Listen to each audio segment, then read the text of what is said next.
All right, starting us off, I have a quick question. What were your first associations with communism growing up? Jamelle, I mean, you're really too young to remember the Cold War, so how did it come up for you? Reading the Marx and Engels reader when I was in high school. That's going to the public library, picking up a copy of the Marx Engels reader, and reading the Communist Manifesto. That is my association with communism. Okay. David, my fellow Gen Xer. Michelle, I bet we encountered communism in a very similar way, that you heard about it so much you can't remember the first time you heard about it. Thank you. Yes, absolutely. Yeah. This was the dominant confrontation of our childhoods, was the confrontation between American and Western democracy and Soviet communism. And so, when I was thinking this through, I thought it's very similar in a reverse sort of way to someone asking me, when's the first time you heard about Jesus? Well, Yes, I don't know. exactly. I grew up in a Christian home. I don't remember not hearing about it. For me, I was the child of a Navy veteran. My dad was in the Navy during Vietnam. But it was always out there. I was Reagan era, Mr. Gorbachev, tear down that wall. The whole, the Cold War ended when I was in college. So it was just always there until it wasn't. So I ask this because the communist threat is part of what we're going to talk about this week, but not looking back to the 80s or before. We're going to dig into a recent piece, Jamelle, that you wrote about how President Trump has resurrected the specter of communism as a scare tactic heading into the November midterms. But first, we're going to take a look at the on-again, off-again war in Iran and whether the U.S. is headed into a new phase of escalation or even, dare I say it, a quagmire. So maybe the theme of the week is everything old is new again.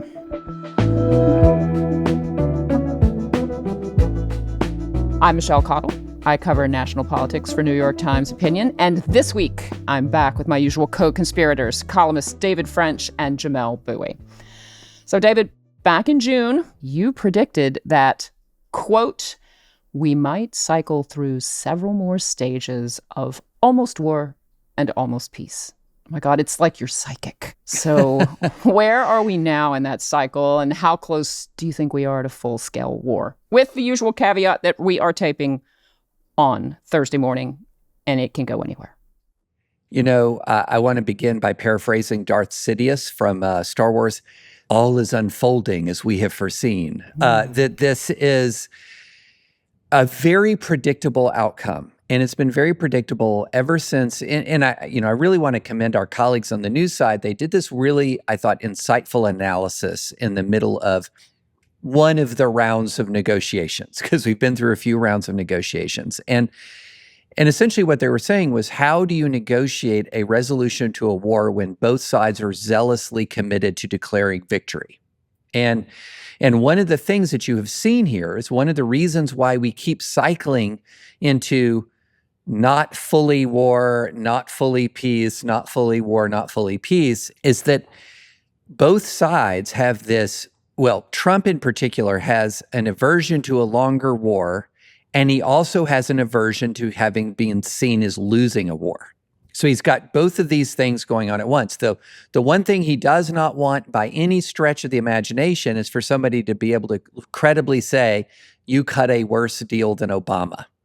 You were taken for a ride by the nation of Iran. That is the absolute last thing that he wants. At the same time, the Iranian regime also has a desire to be seen as having triumphed over the United States. That's a very important thing, both domestically and internationally, for Iran to be seen as having triumphed over the United States. So you don't just have long-term strategic thinking going on here. And in fact, on the U.S. side, I would say that an awful lot of people on the U.S. side are not engaging in long-term strategic thinking at all. But some are, but many are not. But don't look at this conflict as sort of two coldly rational parties engaging in negotiation, escalation, et cetera, according to deliberately thought out, strategically valid strategies. Think of it instead as there are elements of strategy here. There are elements of essentially posturing here And they're adding together into a situation where both sides tend to have their foot on the gas, as I've used this analogy before, much more than their foot on the brake when it comes to escalation. So now we're beyond just the Persian Gulf. We've escalated into the Red Sea. You are seeing very precise and devastating strikes on American facilities that have killed American service members. There is widening amount of damage in the Persian Gulf region. Iran is obviously suffering as well. But the one thing that I will say is I do think, even as Iran is posturing, obviously, it does have a strategy. And I'm not sure that we do. And its strategy is it wants to emerge from this thing made whole financially and in control of the Strait of Hormuz. And when you see that, and when you see that strategy, at least some of what they're doing makes sense. At the same time, they continue to provoke and to stretch and to extend beyond, really, I think, their military reach and military capacity. So I don't know that I think we have two sides that are miscalculating here, is a shorter way of saying it. Jamelle? I am reminded not of, this could be very pretentious, I'm reminded not of Star Wars, but of Clausewitz, who states, frequently come up together. Quote, yeah. Well, this is so on brand here. I know. It's really, I mean, that's why it's pretentious. It's like, I can't help myself. Who states, the supreme, the most far-reaching act of judgment that the statesman and commander have to make is to establish the kind of war on which they are embarking, either mistaking it for nor turning it into something that is alien to its nature. First thing they must do when embarking upon an armed conflict, because in Clausewitz's famous dictum, war is politics by other means. It is done to achieve a specific political objective. And I think the distinguishing fact about this war in Iran is that's not the case. What is the specific political objective this war has begun to achieve? They could not articulate it at the beginning of the war. They had to search for answers. We know, right, from observation, from the great reporting of our colleagues in the newsroom, that this war was embarked upon kind of because Donald Trump wanted something to do.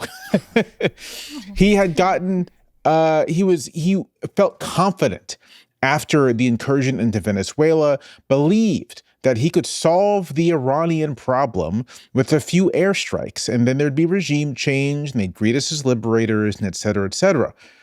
And when that didn't happen, they were lost, and they've been lost ever since. Mm-hmm. When essentially the fantasy that they had did not come to pass, they found themselves in a conflict that first they began in ways that basically guaranteed that Iran was not going to back down, right? When you launch decapitation strikes, when you do all this stuff, your opponent is they're not gonna want to back down. That's losing too much face. And as you said, David, Trump is incapable of losing face. And neither he nor Pete Hegseth, nor really seems anyone in the administration, is even grappling with the larger strategic picture whatsoever. And they are also consumed of a fantasy that, helped contribute to America's defeat in Vietnam, which is that you can do everything you want with air power. You just drop some bombs and you'll fix the problem. And that's just not the case. And so they're stuck in a situation where they don't have a clear political objective anymore, or at least now that they have one, it's sort of like the results of the war, right? Like it's like maintain freedom of navigation through the Strait of Hormuz, which was the case in the status quo antebellum, right? Like before the war, we already had that, and now you're trying to restore that. So well played. That's their objective, such that they have one, but they don't know how. They fundamentally don't understand the nature of the war that they're fighting. And as such, their tactics, such that they are inadequate to the task. And doing anything more that might be adequate to the task, not only is a heavy domestic political lift, but also cuts against Donald Trump's own fears and instincts. And so here we are, we're just like dropping bombs, targeting civilian infrastructure, as if war is a game of how many war crimes you can commit. Maybe you don't want to use the term war crime, but I do think that attacking civilian infrastructure is bad, Doing it essentially on to that limb. punish someone into submission is bad. It's as if you got into a schoolyard fight and then grabbed the person's younger sister and like beat them up instead, right? Like, and they're wasting American munitions. I mean, this is one of the things that's happening is the U.S. is like literally running out of missiles, and leaving the U.S. unable to deal with its other strategic goals and other theaters of global conflict of the world. I want to pause and walk through a few more of the data points that we've got on the war so far.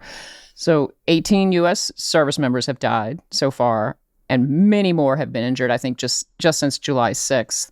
100 troops have been injured. Gas prices are back up to around $4 a gallon. Strait of Hormuz remains a flashpoint. Now the Houthis have started blockading and firing on ships traveling to and from Saudi Arabia in the Red Sea. That threatens to drive oil prices even higher. So, David, how nervous are you about this escalating into a wider regional conflict with all of this going on? Like, how nervous should we be? I think we should be, is this a technical term? Pretty darn nervous. That is the technical term, yes. Pretty darn nervous, but not panicked, is the way that I would put it. And I think there's also this other element that is overlaying all of this, and that is, until you encounter MAGA up close, it's hard to describe how arrogant it is, and that there is an enormous amount of hubris. If you go back, J.D. Vance, remember, was being asked about this because, the administration had said that Kamala Harris would drive us into war with Iran, and if you don't want to go to war with Iran, then vote for Donald Trump. Well, and here we are at war with Iran, and J.D. Vance is confronted with this, and one of the things he says is, well, prior presidents were dumb. They were dumb, and we're not. And there just seems to be, when you are around MAGA, this view that we know obviously true and correct things, and the reason why these obviously true and correct things have not been done before is because of cowardice or stupidity or you name it. And it's that level of arrogance that they've brought into this almost impossibly complex situation that is contributing immensely to our problem and to our challenge. It's very interesting whenever you see something unfold where you can say it wasn't just predictable how this would unfold, it was predicted. Yeah. It had been predicted that this is how this would unfold. And so I think that is hovering in the background, Michelle, here, that make this arrogance, this hubris, that we cannot possibly be wrong, that other politicians and political movements were all idiots before us. They just needed more testosterone, right? Just needed more high T, man. Yeah. And how deeply embedded that level of arrogance is within that MAGA world. And that makes me more nervous. Now, tempering that is also the fact that I think Trump very much does not want a ground war. He very much does not want that. And I think that is one of the few things preventing escalation and out of control escalation right now. All right, so with domestically speaking, it feels like the trickiest position is the one that congressional Republicans are in, who they have to own a war they didn't really want, they never voted to approve, and yet are now having to publicly defend as they're going into high-stakes midterm elections, which are generally a referendum on the president. Is this going to bite them, do we think? Just on gas prices alone? I think it will bite them. I think that is a pretty safe prediction. What is the perilous prediction is how deep of a bite will it be? That is the question. I do think that you're looking at some form of rebuke. We just don't know to what extent we're going to see the rebuke. In the right-wing world, that is sort of right-wing infotainment, remember there's generally two kinds of stories. Trump is triumphant and Trump is being unfairly attacked. And you're still seeing an enormous amount of Republican loyalty. I was looking at some polling data from this last week, and it was saying that Trump, amongst Republicans, is more popular right now at this point in his second term than George W. Bush was with Republicans and that Barack Obama was with Democrats. In other words, that with the partisan Republicans, Trump still has an enormous amount of support. And we're still sort of loosey with the football, with the thing that says, this is the thing that will break that. This is finally the thing. So a question, just a question.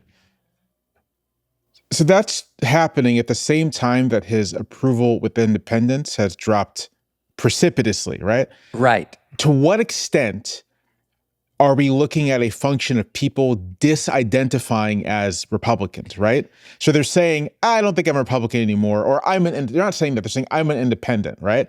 And so they leave the pool of people, and as an independent, they disapprove with the president. But by leaving the pool, it creates the appearance that his approval hasn't actually declined much from Republicans, and all you're seeing is a shrinking number of Republicans. Those are still on board.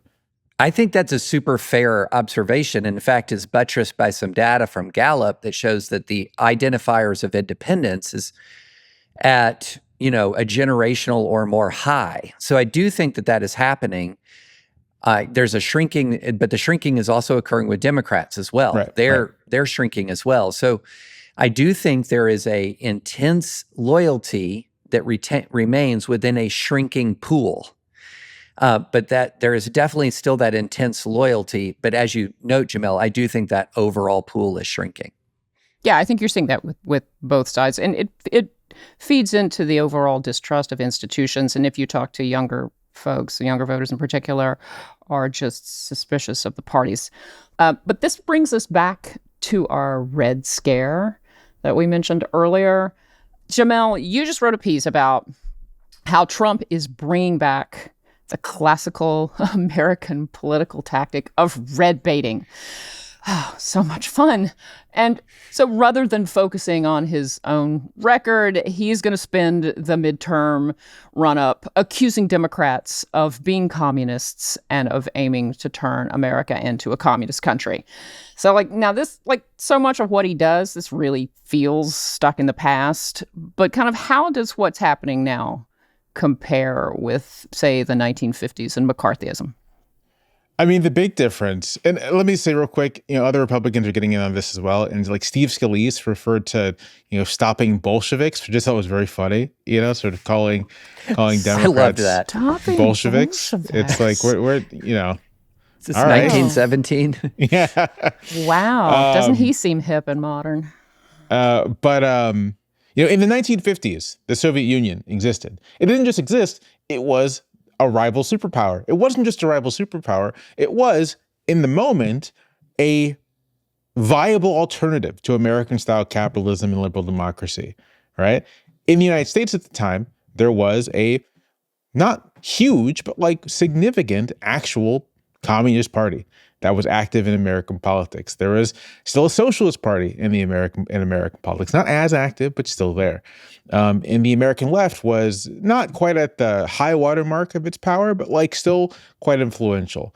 And so in the 1950s, when the Soviet Union has detonated a hydrogen bomb, when the nuclear arms race is taking off, when, again, Soviet communism is spreading as a geopolitical force and is a viable alternative, then warning about the Red Menace makes a bunch of sense, right? There are plenty of Americans who will hear about the Red Menace and be like, yeah, I'm worried about that. That's scary to me.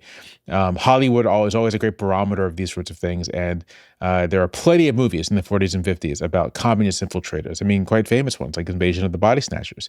So that's very much a part of the pop culture and a very kind of salient fear. In 2026, there's no Soviet Union. China is nominally communist. I mean, there's the CCP obviously is an authoritarian formation, but in terms of its economy, that's capitalism, baby. Or at least state capitalism, right? So it's what are we warning about? It's not really a threat. What I think it's supposed to do is take the success of candidates associated with the Democratic Socialists of America and say, look, socialists, communists, it's the same thing, really. But I think this misses two things. The first public opinion one is that the American public, which has not become pro-socialism, but I think 39% of Americans have a favorable view, right? The second thing is that in an interesting way, DSA seems to connote anti-establishment, not socialism, right? Like for the public, for voters, it seems to say, oh, this is a person who isn't an ordinary Democrat and doesn't seem to have the same kind of ideological valence. It's interesting. It's interesting the way DSA functions for voters. And then this is just an aside from on my part. It's funny to accuse DSA candidates of being communist because DSA, I won't say famously, for nerds know this, DSA is formed from at least one organization led by Michael Harrington in the 1970s that was explicitly left anti-communism. These were American leftists who were anti-Stalinists back in the 40s and 50s and were hostile to communism. That's where the democratic part of that is supposed to connote we're not authoritarians. So I think that's the strategy. Look at Zoran, look at the other nerd candidates, look at a handful of people. They're DSA members, they're socialists, they're communists, they're scary. But I just don't think it doesn't land with anyone, especially not when, you came to office promising to lower gas and food prices and housing prices, and you haven't done it. And not only that, you've made them worse. Okay, so I take the differences in the reality that you're talking about.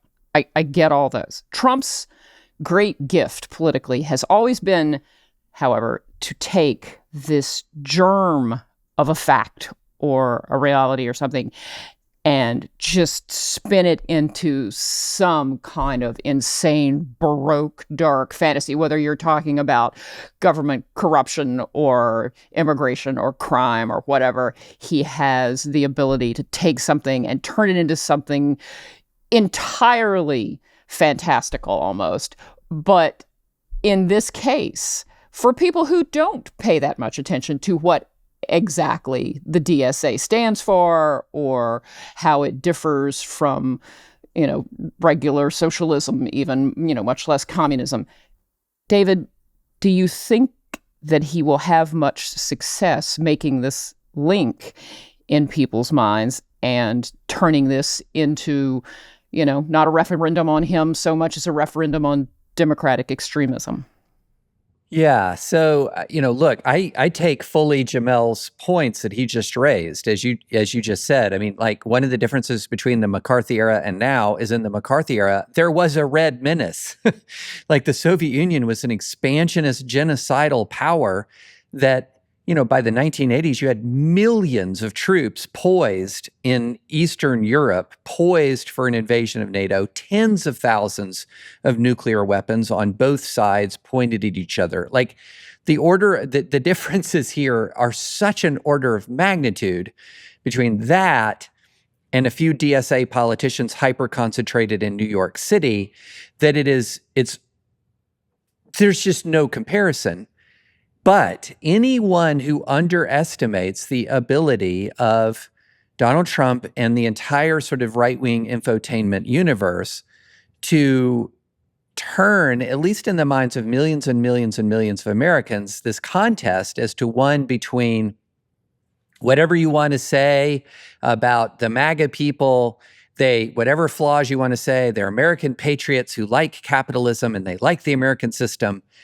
And then you've got these Marxists over there. I don't know if you guys have noticed this, but AOC is sort of the focus of evil in the Democratic world, has moved over more to a Rashida Tlaib or Ilhan Omar. The right-wing infotainment world absolutely has the ability to take fringe individuals and elevate them and say, this is who the Democrats are. And the interesting thing about that conundrum is if I'm a Democrat, I'm not necessarily loving the DSA that much. Because it will often feel as if the DSA is not so much focused on defeating Republicans as it is focused on defeating establishment Democrats, which is a very similar dynamic that you saw unfold in the Tea Party side of the Republican Party, where really, if you wanted to get a hardcore Tea Party person, like agitated, absolutely you say the name Barack Obama. They did not like Barack Obama, but I tell you, you would see almost equal anger when you'd use the name Mitch McConnell. Mm-hmm. And so when you have these factional fights in a larger, bigger movement, and one faction seems to be concerned primarily with taking control of the movement more so than essentially defeating the actual political opposition, I think that's a real issue for Democrats right now. There is some real extremism within the DSA, like some real extremism that is, in some cases, very ugly extremism. And so I think I take completely the point that a actual Red Scare is ludicrous. Ludicrous. It is also true that there are actual real extremists who actually are not all that excited about defeating Republicans compared to destroying the Democratic establishment. And I think that's a problem. So I think I have two thoughts. The first is just on the ability of the conservative media apparatus to sort of like create a message. That's the case, right?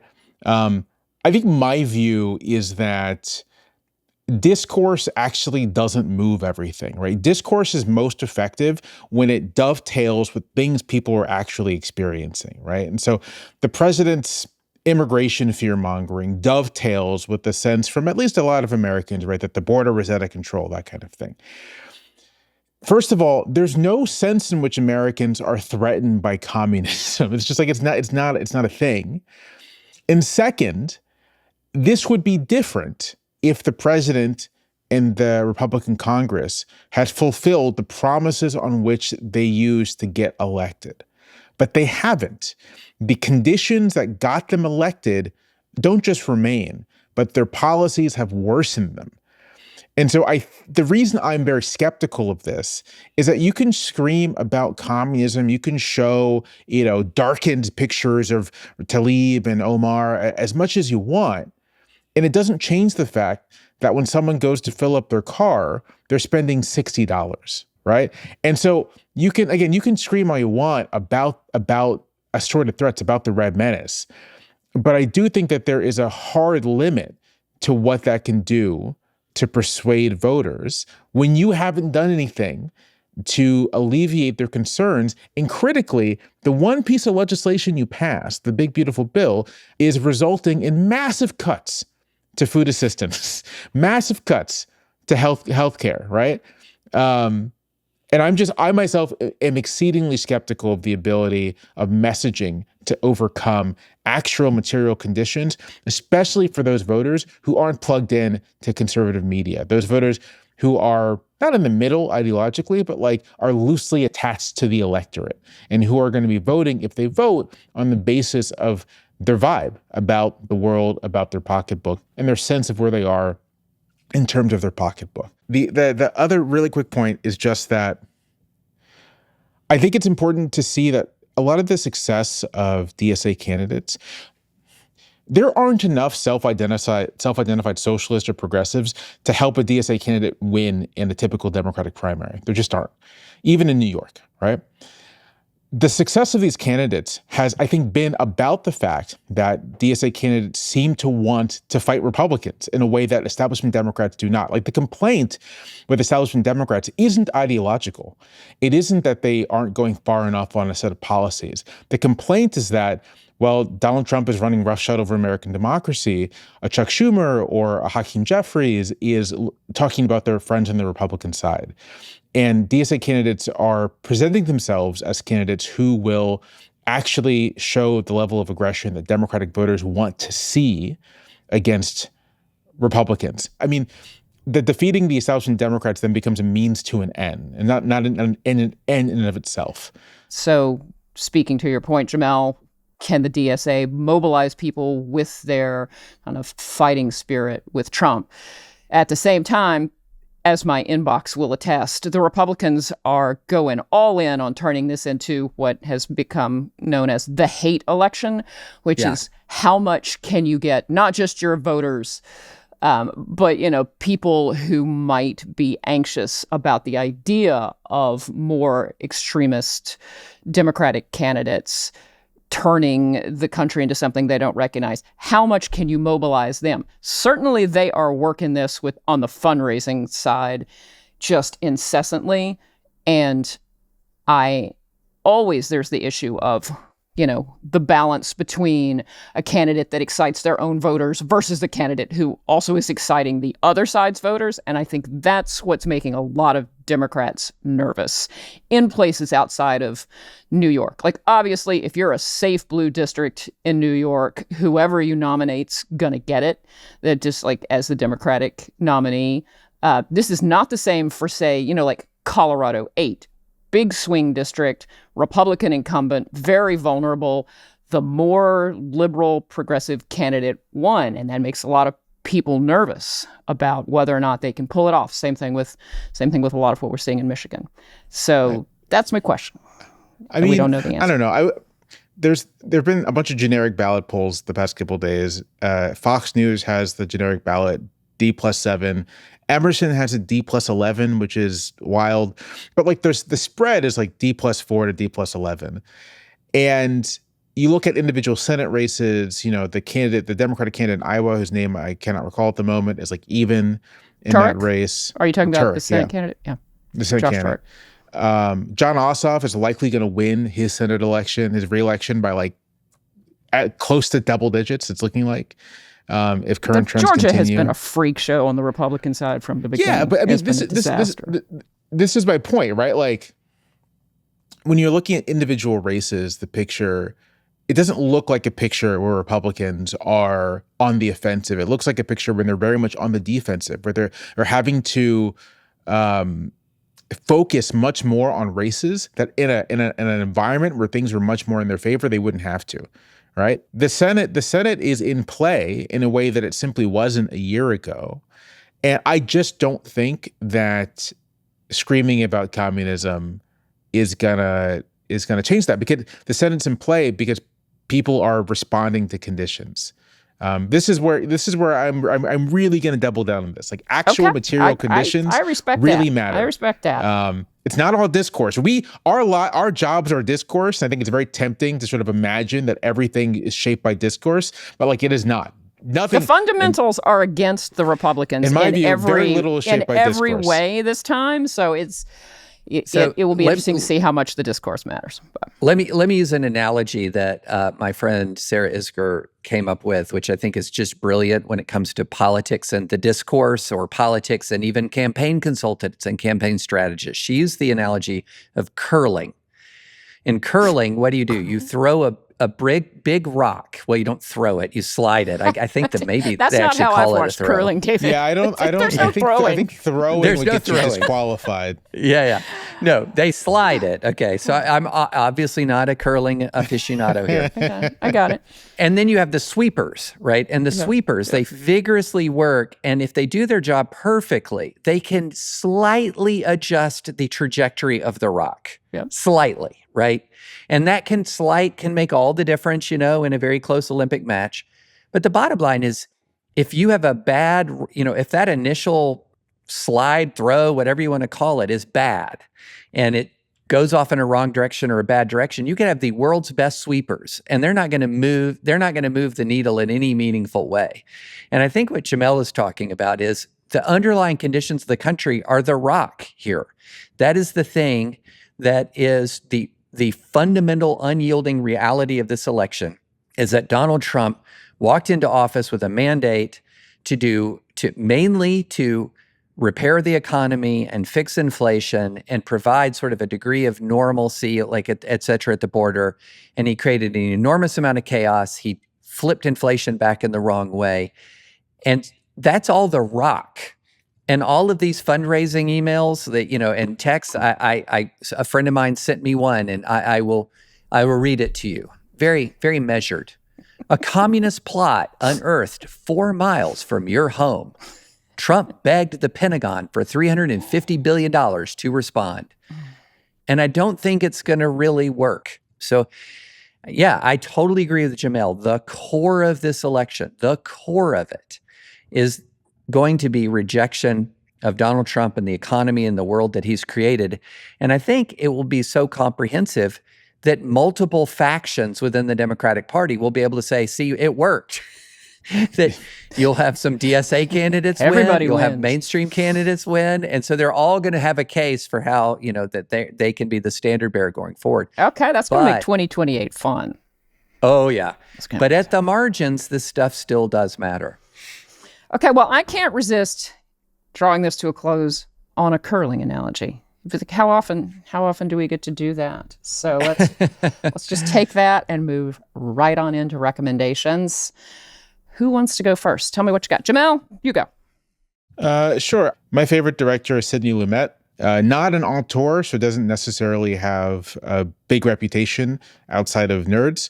But if you watch a lot of movies, you've seen a Sidney Lumet film. 12 Angry Men is a famous one. Serpico, Network. I mean, the guy did a lot, worked a lot, made a lot of great movies. I've seen most Lumet movies. So I recently watched The Pawnbroker, which is about a Holocaust survivor who works as a pawnbroker. He's the titular pawnbroker in an East Harlem pawn shop.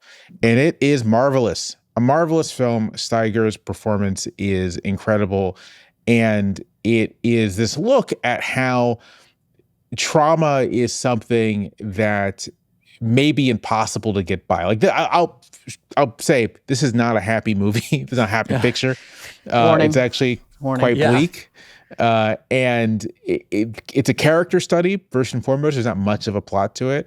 And it's simply examining this person who is so deeply affected by their trauma that they really cannot get past it, and all the ways that kind of renders them lonely in their life.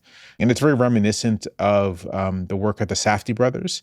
Uncut Gems is like a very different movie, but there's like some DNA. Lumet, who is a great New York director, there's like some clear Lumet DNA in the Safdie brothers' work, and you can kind of see that if you watch these two back to back. And now Jamelle, the film critic, turns off. Watch The Pawnbroker. It's great. And moving on to David, the film critic. Okay. So the easy thing to say is go see The Odyssey, but it just requires more conversation than this. I saw it over the weekend. I'm going to see it again this weekend. But here is my actual recommendation. Okay, Apple TV's Cape Fear. Now, it's based on a book called The Executioners. I think there's a 1962 movie that I have not seen. There's a 1990. Yeah, I've heard this. There's a 1991 movie with Robert De Niro and Nick Nolte that I have seen that was really good and also great. But imagine this, y'all. Imagine you have the writer's room, and in walks the showrunner or the director or whatever, and he distributes scripts to the 1991 Cape Fear. And he says, okay, I want you to use this as a basis. But before you start writing, I'm going to distribute you crack pipes laced with LSD. And I'm going to ask you to just go ahead and puff up and then start writing. Because this story takes an already wild story and turns it into something that is just a carnival funhouse of horrors. And it's a spectacular ride. Okay. Well, there we go. I wanted to be on theme. I felt the need. So I went back and rewatched The Death of Stalin. Great movie. 2018 Armando Iannucci kind of dark comedy, political satire. And it's all about what happens after Stalin drops dead in 1953 and the ensuing power struggle between, you've got Khrushchev and Zhukov and Malenkov and Molotov. And the sniveling sycophancy combined with the cutthroat ambition and just like, it's brilliant. I'm an Iannucci fan, although I tend to like the stuff he did, back in the UK with like The Thick of It, even better than Veep. So I was primed to like this. But that said, it feels a little too on point at certain moments in our current political situation. So just go in with that warning. It's very funny, but at some point you're likely to go, oh, okay, that feels a little too real. Can I say too that I love in that movie that no one attempts a Russian accent. They all have their particular UK accents. And I think that actually really works because it gives you a sense of how the actual guys were from different parts of the Soviet Union. They would have had different accents, spoke Russian in different ways. And so you kind of get this sense of like, yeah, this is roughly, Well, there we go. Jamelle has elevated this. I hadn't even thought of that. So there you go. I'm a big movie nerd, folks. There you go. What? Really? And with that, we're going to land this plane. Guys, as always, thank you. I feel we've solved the world's problems this week. Let's do it again soon. Looking forward to it. Thank you, Michelle.